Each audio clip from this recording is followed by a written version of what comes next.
Mark Rogers TV, always talking college football. We've got a special for you tonight that we want to make a regular aspect of Mark Rogers TV each and every Thursday night. Talking with Joe Lisi from Go for the Two. Joe, how you doing tonight? Always a pleasure, Mark. Love the show. Love talking college football, and we're starting to get into the stretch run where week number 1 is fast approaching. It is fast approaching. Can't get here soon enough for most of us, even though the summer weather is just hit.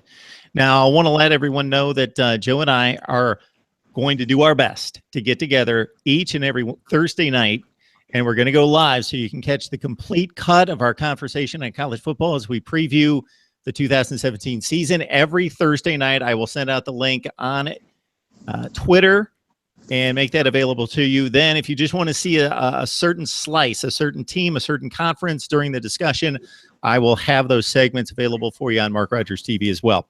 All right, Joe and I are going to dig into the Pac-12 tonight. And, of course, although the Washington Huskies won the conference last year, they had the head-to-head meeting with USC in Seattle, Joe, last year, in which the Trojans, I think, showed most of us that they were probably the best team. By the end of the season, the best team in the Pac-12. And so why don't we start with the USC Trojans and what they have coming back. Of course, we saw Sam Darnold light it up. Some of his weapons are gone, but Deontay Burnett, who had 13 catches for 3 touchdowns, he's back as well after a huge Rose Bowl.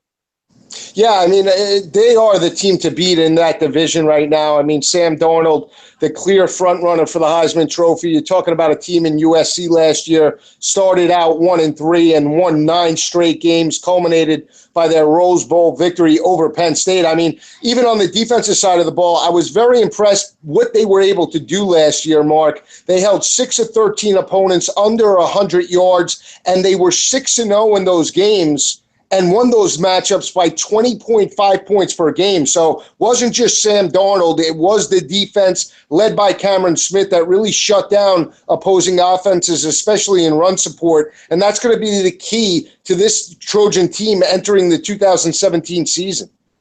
They had some offensive line issues early in the season. They got those ironed out. They lost a few guys, and that seems to be the issue with this team coming up as well, is how quickly will they develop the offensive line that's going to keep Darnold upright. And the one thing I was impressed with concerning Sam Darnold, beyond the rocket arm and the decision-making and the clutch performance in the fourth quarter against Penn State, is he eluded the rush. The Penn State rush was pretty effective in that game. And Darnold, no, he's not going to burn you like a Michael Vick in his prime. He has not that kind of dynamic play capabilities, but he would buy himself time, or he would roll out, and he's a bit underrated in that classification of being able to avoid the rush and make plays downfield and extend plays. USC, Ronald Jones, Joe, is a guy that I just love watching. From the time he stepped on the field as a freshman, I just thought this was the guy that needs to get the ball. And I know that the consistency hasn't been there, and he's put it on the ground a little bit. But I love Ronald Jones, and I think he could be primed for a big breakout.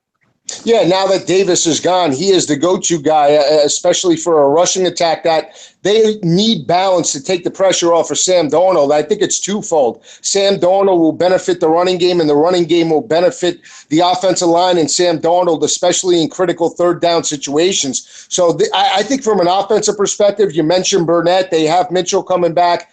They lose Juju Smith-Schuster, who that's going to be the key to the offense. Can they make up for that production? But again, I think when you look at USC overall, it comes down to the defense, Mark. As long as the defense continues to develop and get stronger as the season goes on, I think this is the clear-cut team. Now, I picked them to win the division, but I still think when you look at their schedule, there can be some roadblocks where USC does go 10-2 overall and could be on the outside looking in again for the playoff. I mean, keep in mind, over the last few years now, this has been one of the teams that have been in the preseason top 10 and haven't started very fast. And really, when expectations are off them, that's when they seem to perform. This is going to be a team with Darnold that the bullseye will be on their back, not only to win the Pac-12, but to get to the college football playoff. How can they perform from the week number 1 throughout the Pac-12 season remains to be seen. Things have changed quite a bit in the Pac-12, and what I mean there is following that 2014 season, in which they had the best bowl performance as a conference, even better than the SEC. I thought it was an argument that the Pac-12 was possibly the best conference, and certainly the deepest conference, where you could go 8, 9 quality teams deep. But Arizona's taken a step back. UCLA's taken a step back. Oregon has taken a huge step back. So when you look at the rest of the division, who can challenge SC? To me, it's UCLA is where I start, at least when I look at the roster that has enough talent to possibly do it. Yeah, I mean, USC last year obviously struggled. They struggled week number 1 against Texas A&M in College Station. They were down in that ball game by 2 touchdowns, took the game to overtime, and Trevor Knight won that matchup 31-24. Under Josh Rosen last year, they were a 500 team, 3-3 overall. Once he went down with the injury, they were only 1-5 throughout the rest of the 6 weeks in the second half of the season. But it wasn't from a passing perspective. This was a UCLA offense that only averaged 84 rushing yards on the ground. So unless they have offensive balance in 2017, again, this is a team that I think is in the 500 area. Don't see them challenging USC for the division overall. I think when you look at the defense, they lose McKinley, they lose Vanderdoes. This is a defense that allowed 171 rushing yards per game last year in the season and allowed opposing offenses, 6 of them, to rush for 190 yards or more. Unless they could shut down the run effectively, I think it's going to be a long season. And again, I think from a talent perspective, they're only a 500 team in that division.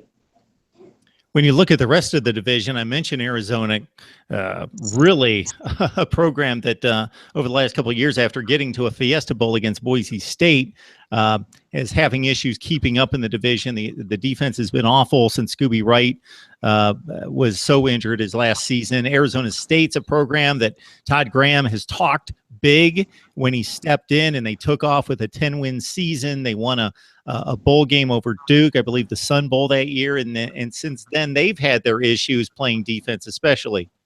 Yeah, Arizona and Arizona State, 2 teams. We'll start with the Wildcats. I mean, from a talent perspective, I think they're going in the opposite direction. You look at the finesse of the offensive line, that's a cause of concern. They rushed for 235 yards per game last year under Rich Rod, but since Anu Solomon got hurt in that offense, Anu Solomon did transfer. He's now at Baylor. But, I mean, this is an offense in Arizona that only had 13 total passing touchdowns in 2016, put a lot of pressure on the defense. They've struggled in third down situations. And unless this team can make a huge turnaround, I think they're in the bottom of the Pac-12 for the division. I think they're 3-9 overall. Again, 1-8 last year in conference, struggled, didn't play better against some of the better teams. Yeah, they took Washington to the limit, but that was the only game. The rest of the year, from that point on, they really gave in to the more physical teams in the conference. And you see the teams like an Oregon State with Gary Anderson that wants to play more of a physical style of attack. You see California with Justin Wilcox that's going to want to run the football much more this year in 2017 than they did under Sonny Dykes. You see a coach in Willie Taggart from Oregon who predicates a physicality on the offensive line. So again, the teams in the conference are shying away from the spread offensive attack and becoming more blue collar, more physical. Look at Colorado, look at USC. So again, I think this is a team in Arizona that will struggle because of that, because of their offensive and defensive lines. They're more of a finesse type of style under Rich Rod. You look at Arizona State. Here's a team, and intriguing statistics overall. In terms of scoring differential with Todd Graham in his 5 years there, last year was the first year that they were negative in scoring differential in terms of scoring output versus scoring defense. So they were negative for the first time under Todd Graham's tutelage. That's a cause of concern entering the 2017 season. You're talking about a secondary that allowed 357 total yards in FBS. That was the worst statistical passing secondary in college football, 128 out of 128 teams. Offensively, the first 4 games of the year, they rushed for over 150 yards in those games. They were 4-0 overall. The last 8 games of the year, they were 1-7, and they did not rush for over 150 yards in any one of those games. And you're talking about an offensive line that allowed 41 sacks last year. So again, physicality on the offensive line is lacking. And that puts a lot of pressure on Manny Wilkins. They have Lodge coming back. But again, I think this team is overall 5-7 because of the defensive struggles in the secondary. I'm going to liken this program to Wisconsin, talking about the Utah Utes. I often watch them and look at the personnel and look at how good they are up front defensively along the defensive front and what kind of a ground game they have. And I think if they just had a playmaker or two on the outside or a top-level quarterback that could win those couple games that they're not winning every year. But it seems like the Utah formula obviously works for Kyle Whittingham. Joe Williams was a back that I enjoyed watching and took the 5 weeks off, came back. I think it's a pretty remarkable story that you can be just kind of that out of football and just lose touch with it and not want to play and then come back and he hit UCLA for like 330 on the ground. Amazing season for Joe Williams. Ran hard against Indiana. They barely won that bowl game against the Hoosiers. Really good effort by the IU Hoosiers in that game. But your thoughts about Utah? And we can throw in Colorado as well. We've made it this far through the South Division. We're just now getting to the champion. Yeah, I mean, you look at Utah. Utah lost 4 games in 2016 by a total of 19 points. I mean, you could make an argument that this team could be a contender for 2017. I don't see it, and I'll tell you why. Let's look at the losses on offense. You mentioned Joe Williams. Well, again, to lead that team at rushing, like you mentioned, after almost quitting football with 1,400 yards is phenomenal. And he became a 5th-round draft pick in the NFL draft. So, I mean, credit to him for sticking with it. But you look at the loss of Garrett Bowles. This was an offense last year that really predicated running the football, averaged 214 yards on the ground. But in order for Utah to take the next step, they need production out of Troy Williams. Very inconsistent last year, only completed 53% of his passes, and the lack of speed on the outside, I agree with you, is the reason why they haven't been an elite team in the Pac-12. You look at the defensive side of the ball, they lose Hunter Dimmick, who led that team with 14.5 sacks. That's going to be a big loss now for that defensive front seven, even though they're a blue-collar type of team that makes up for those losses. You look at Nate Orchard a few years ago, they made up for that lack of production and continue to produce, but they have a brutal schedule, in my opinion. They play BYU, they play Stanford, they play Washington State, they play USC in the Coliseum. Those are not going to be easy games, and when you look at their schedule overall, unfortunately, I picked them 7-5 because of their lack of ability to stretch teams vertically. If they prove me wrong after week 4, maybe I'll change my approach, but I think they're 7-5 for the season. I look at Colorado. I mean, they have Shane Montez coming back, 59% completion percentage. They have Philip Lindsay coming back. I mean, Shea Fields is back.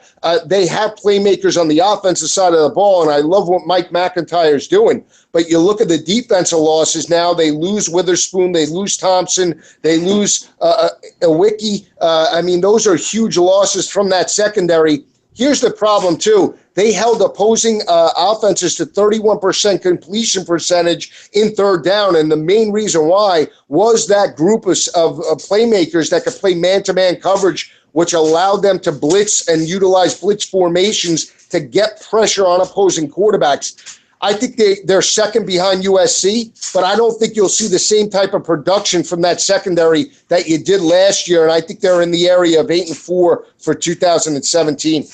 Yeah, it was an exceptional defensive secondary for the Buffs, but we got to see in the Alamo Bowl that even good secondary play can get exposed. James Washington had a field day with Mason Rudolph because they couldn't get to Rudolph, and Washington was lighting guys up down the field in that game. And I thought the Buffs, credit them, and Colorado fans may not be real happy with me. I thought that they were a bit exposed after a tremendous season, could not compete with Washington or Oklahoma State in those ball games, and were just manhandled. They just looked a step slow were just beaten by superior football teams by wide margins those last 2 games of the year. So before we move on to the North Division preview here, Joe, I want to let everyone know this is Joe Lisi from GoForThe2.com. You got to join him there. Also on Twitter at GoForThe2. He's got a college football preview out for 2017. So look it up on Amazon. And if somebody checks out Amazon, Joe, what would they want to put in the search field? Yeah, they type in GoForThe2.com, Power 5 college football preview. It's on Amazon now. It gives a unique look about the strengths and weaknesses of each team in 2016, and we'll see if those trends continue in week number 1 or 2 of the college football season, because ultimately, Mark, that's where we see where the team struggled or where they were successful, and if that depth entering 2017 follows through to make up for those losses, or more importantly, continue with that strength. That's what I look for. So it gives a unique look at where the teams were strong and weak in 2016. Joe and I looking to get together each and every Thursday night to preview the 2017 college football season. So you can catch us live here on YouTube, or if you don't catch us live, don't fear, Mark Rogers TV right there on YouTube. You look it up and you catch the individual segments or the entire conversation. We're talking Pac-12, and we move to the North Division. And Joe, I'm not going to be able to say this too many times, so I'm going to get this in a few more times. You may get sick of hearing this. Between the two of us, I picked Ohio State, Clemson, Alabama, and Washington to make the college football playoff before the season last year. Yeah, not bad. That's a great pick, Mark. Hey, I mean, how does it pick? The other 3 were favorites in their conference. And I know people that know college football knew that Washington was coming and they were ready. Now, when I threw that out to a lot of people, they Washington. But you and I knew that Chris Peterson had put together a team, Jake Browning on the come, Myles Gaskin, the defense, the offensive line brought back 4 or 5 starters. But you talk about defensive backfield losses at Colorado. Washington's looking at the same thing with 3 second-round picks to the NFL draft. Yeah, Sidney Jones, Budda Baker, I mean, really are the 2 top guys, from that defense. Again, this is a defense that was plus 18 in turnover margin. It was Washington, it was Western Kentucky as 2 of the top teams in FBS for creating turnovers, and those guys were a main reason why. Again, I think Washington, they have Jake Browning. They have Myles Garrett. Obviously, John Ross, that loss of his speed, that loss of not only his speed, here's what the loss of John Ross does. They cannot double team now. Last year, they couldn't double team Ross and Pettis, and both of those players combined for 32 receiving touchdowns. Now with Ross gone, you could double team Pettis. That's going to put a lot more pressure on some of the younger wide receivers to step up and make up for his absence, and we'll see if they can do it. From a schedule perspective, Mark, I mean, they start out with Rutgers and Fresno State, who were 3-21 last year. So again, I think Washington takes a minor step back. I don't think they're a playoff team this year in 2017, but clearly from a schedule perspective, I think they're right there. They're 10-2 overall. I just think they're a lot better than some of the weaker teams in the Pac-12, and they don't play USC this year, which is a major roadblock, and they lost that game last year. But again, scheduling-wise, a lot less in terms of strength of schedule than some of the other teams in the conference, but still a step back because there are potential roadblocks such as Washington State on the schedule. Joe, I'm intrigued by Stanford. They lose Christian McCaffrey. They've got a quarterback situation that's I was talking to my Stanford guy, Don King, the other night, and aside from John Elway, Jim Plunkett, Andrew Luck, those being the 3 great quarterbacks that have come out of Stanford, they have the deepest quarterback situation they've had. So they've got Ryan Burns, they've got Keller Chryst. They battled for the job last year. Chryst proved to be the guy, but now he's out and may not make it back for the opener. But they have recruited the best quarterback in the country in Davis Mills. He's not going to see the field this year, but then they got KJ Costello, who's a highly touted quarterback as well. So they are really strong at quarterback, and they're obviously known to be a running team.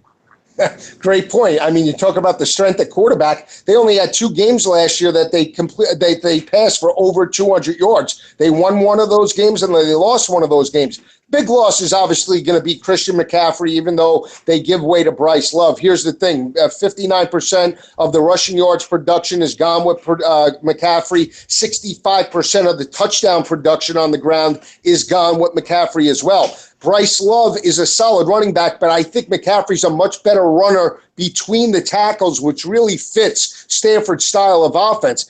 Here's the problem defensively. They lose Solomon Thomas. They got exposed by some of the speed teams on the schedule, such as Washington State. And from a scheduling perspective, they have a very difficult schedule as well. I mean, it's not going to be easy. I mean, you look at some of the teams that they have to play. They go on the road to Washington State. They play USC. They play Utah. It's not going to be an easy schedule, especially when you look at it and their inability to stretch teams vertically on the outside without Christian McCaffrey. I think they're right there at 7-5. I think they take a step back as well. Again, when you look at the schedule overall and back-to-back games and where they have to play on the road, I mean, if you play it out, this team can be 7-5 overall.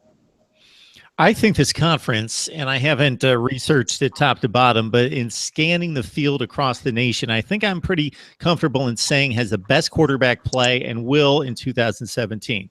Josh Rosen's coming back, Sam Darnold, of course, Jake Browning, and this guy, Luke Falk, for Washington State. It seems like he's been there forever. Had another great season with 38 touchdowns, 8 picks off the top of my head, I believe, 4,500 yards passing. Then he hits that Minnesota defense in a secondary that's very underrated, was last year, and they bottled him up, and he still completes 30-some passes, but for nothing. But Washington State's what's signaled the rise of this program is they've always thrown for a zillion yards, but the running game is now much stronger than it's ever been, and they actually play some defense. It's not a dominant defense, but they've rated in the top 3 or 4 in the Pac-12 the last couple of years.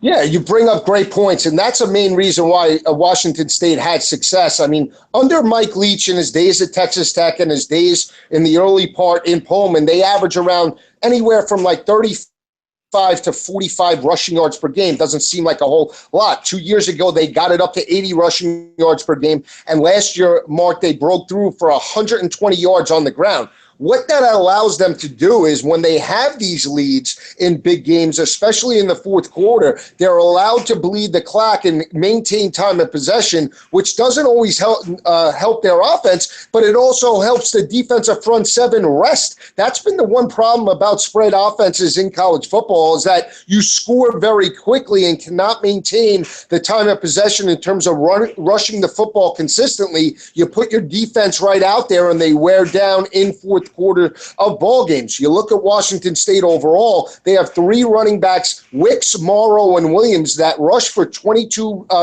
touchdowns on the ground last year and had 125 receptions. They have 2 big losses this year in Gabe Marks and River Craycraft, but you're talking about a quarterback in Luke Falk that completed 70% of his passes. I think that's the difference. Those running backs in the short to intermediate passing game will make up for the difference of River Craycraft and Gabe Marks. That'll help the defense. Alex Grinch, the defensive coordinator, has done a fantastic job. And I don't expect Washington State to start slow this year and lose to an FCS team. So I think they start fast, get the momentum rolling, and I think this is a team that wins the division and challenges USC this year.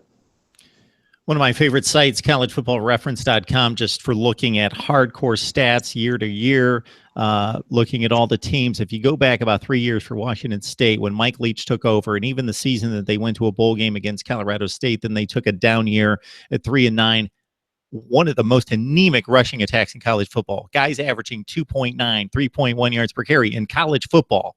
That doesn't happen. Even average teams have a guy averaging 5.5 yards a carry. So they have solidified the running game, and they've got that 3-headed monster that Joe talked about.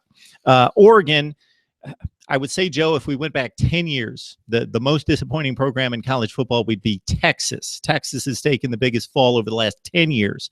But over the last 3 years, is it Oregon?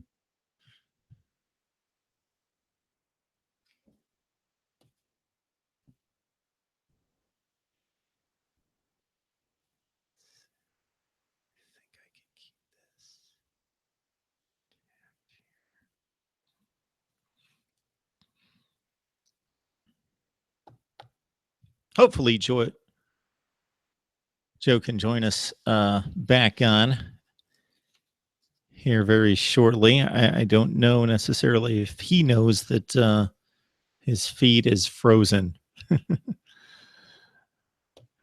All right, we're talking some Pac-12 football with Joe Lisi from GoForThe2.com. So you can check out his college football preview for 2017 by going to Amazon and looking up Go for the Two, and you'll find Joe's 657-page preview on the 17 season. We've talked Pac-12 South. We're looking at the North. We've covered Washington State, Stanford, and we would like to talk some Oregon football before we would let Joe enjoy the rest of his evening.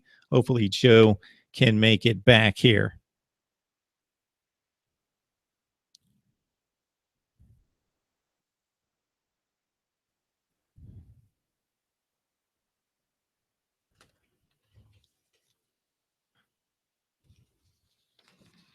In the meantime, I'll let you know what I've got going. I'm restructuring college football. So I released a video today giving you the purpose of restructuring college football, because the conferences in many instances don't work and don't make sense. So we have restructured college football, and the 6 conferences now, we've got a Power 6. And then also we have restructured the playoff and restructured scheduling. Joe, are you with us? Yes, I'm back, Mark. Sorry about that technical difficulty, but we're back. So we were talking Washington State. We're talking some Washington State, and I set you up for Oregon. So the comment I made that you may have missed was that I believe over the last 10 years, the Texas has been the most disappointing program, falling from grace. But if we only back it up 2 or 3 years, I think Oregon's that program. Yeah, I mean, they've fallen from grace very fast since their 2014 national championship run against Ohio State. I mean, I think they have a great coach in Willie Taggart. Again, people are expecting a 360-degree turnaround because of his offensive success at South Florida with quarterback Quentin Flowers. I think it's not going to be as quick of a transition. I think when you look at Oregon overall, the problems are on the defensive side of the ball. This is a defensive front seven that allowed 246 rushing yards per game. They allowed 41 points as a scoring defense, which was their highest total since prior to the 2008 season. And they allowed 38 rushing touchdowns, almost 3.1 rushing touchdowns per game. So again, they're going to want to run the football, but they cannot stop the run. And the one thing that Willie Taggart predicated in his days at Western Kentucky and even at South Florida, they want a big physical offense and defensive lines. And I don't think that that's Oregon State right now. I think they have some playmakers like Royce Freeman. They have Justin Herbert at the quarterback position. But again, I don't think it's Willie Taggart's type of guys, and I think it's going to take a while. I think they're 4-8 overall this year. I thought Royce Freeman was a top 5 or 10 college football running back a few years ago. He's been nicked up with some injuries, still very productive when he stays on the field. Joe, any hope for Oregon State and Cal, our last 2 teams in the Pac-12 that have not had much success in recent years? But the Beavers kind of surprised some of us in winning a few games in the Pac-12 and going 5-7. Yeah, I like Oregon State. I think for me, Oregon State is one of the most surprised teams in the Pac-12. I don't think they're going to jump out and be 12-0 in 2017, but I think they're definitely bowl eligible this year. I had picked them right at 6-6. I think they're solidified at the quarterback position with McMarion and Garrettson. They have some experience there. They have Nall, their running back, that I think is going to be a very good player. 900 rushing yards last year.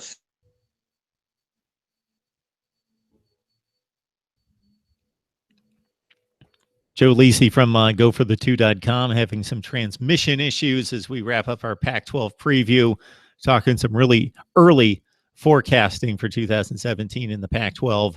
And we have run through the North and the South, talking a little Oregon State Beavers. We've had Gary Anderson here on the show, Mark Rogers TV, last season, I believe last spring, there in Corvallis. Joe Lisi, myself, looking to get together each and every Thursday night to talk college football with you.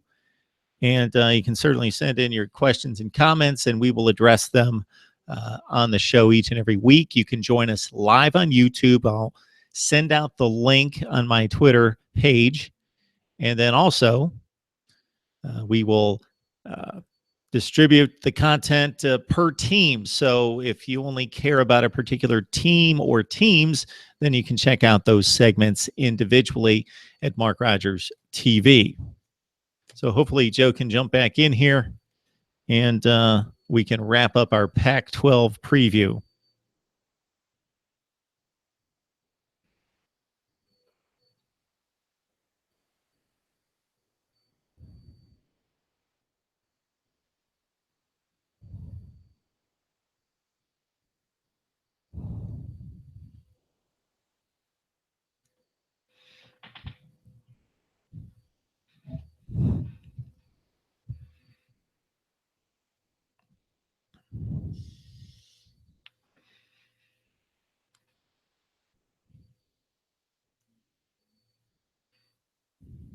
I think the last time Joe left us, I was starting to let you know about a series I'm starting where I am restructuring college football top to bottom, restructuring the conferences because they partially don't make sense for a number of reasons.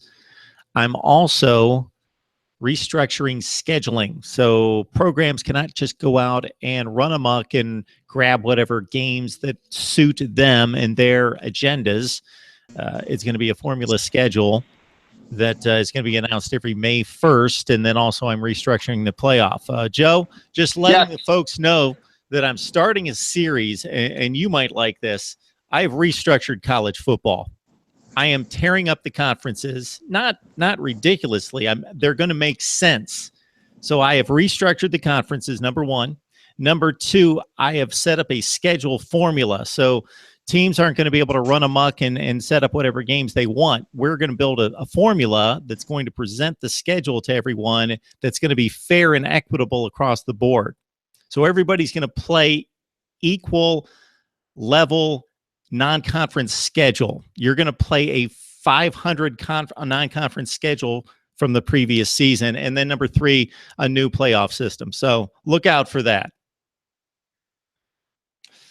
All right. Unfortunately, Joe having some transmission issues, and on the good side, we've made it practically through the Pac-12 with just Oregon State and Cal left to talk about, and maybe considering the Golden Bears and Beavers' chances in conference play this year, maybe we can just let it go. I will text Joe one more time, and then we will sign off.